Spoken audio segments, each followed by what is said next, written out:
નમસ્કાર મિત્રો, welcome back to my YouTube channel. તો આ વિડીયોમાં હું વાત કરવાની છું ટાટ હાયર સેકન્ડરીની મુખ્ય પરીક્ષાનો જે સિલેબસ ચેન્જ થયો છે રિસેન્ટલી 13 જાન્યુઆરી 2026ના ઠરાવ મુજબ, તેના વિશે હું ડિટેલમાં ચર્ચા કરીશ. જો તમે આ ચેનલ સબસ્ક્રાઇબ ના કરી હોય તો please do like, share and subscribe. તો ચાલો વાત કરીએ આ મુખ્ય પરીક્ષાના સિલેબસમાં જે ચેન્જ આવ્યો છે તેના વિશે.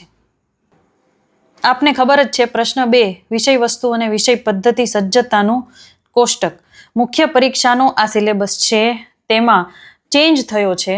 તો ધ્યાનપૂર્વક આ જુઓ કે એમાં અભ્યાસક્રમ અથવા પ્રશ્ન સ્વરૂપ, તો મુદ્દાસર જવાબ આપો.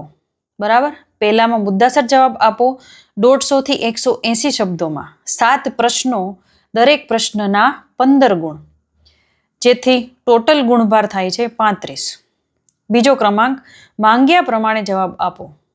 100 થી 150 શબ્દોમાં 7 પ્રશ્નો આવશે અને દરેક પ્રશ્નના 4 ગુણ રહેશે. તેનો ગુણભાર થાય છે 28. ત્રીજું, 1 કે 2 વાક્યમાં જવાબ આપો. તેમાં 11 પ્રશ્નો ફરજિયાત છે. 11 તમારે અટેન્ડ કરવા પડશે અને દરેક પ્રશ્નના 2 ગુણ રહેશે, જેથી ટોટલ ગુણભાર થશે 22. 4, હેતુલક્ષી પ્રશ્નો, દરેકના 1 ગુણ, એટલે જેમાં ખાલી જગ્યા, પૂરો, જોડકા જોડો, સાચા ખોટા વગેરે વગેરે જેવા હેતુલક્ષી પ્રશ્નો પૂછાઈ શકે છે. તેના 15 ગુણ છે અને ટોટલ તેનો ગુણભાર થઈ જશે 15. તો આ હતો ટાટ HS અને Sનો ન્યૂ સિલેબસ મુખ્ય પરીક્ષાનો. અને હા, એક વાત નોંધ કરવા જેવી છે કે પ્રિલિમિનરી એક્ઝામ ટાટની છે S અથવા કે હાયર સેકન્ડરી, તો તેમાં કોઈ પણ જાતનો ફેરફાર કરવામાં આવ્યો નથી.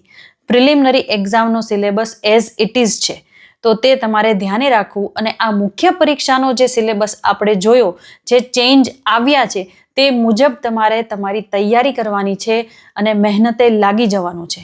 તો એકદમ સારી રીતે ક્લેરિટી સાથે આ સિલેબસ સમજી લેવો.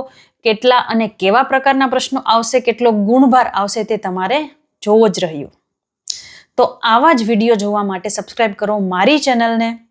હું મારા બીજા અન્ય વિડીયોની લિંક્સ હું ડિસ્ક્રિપ્શન બોક્સમાં મૂકી દઈશ. Do like, share and subscribe. Till then, bye. I will meet you in my next video. Bye. Take care.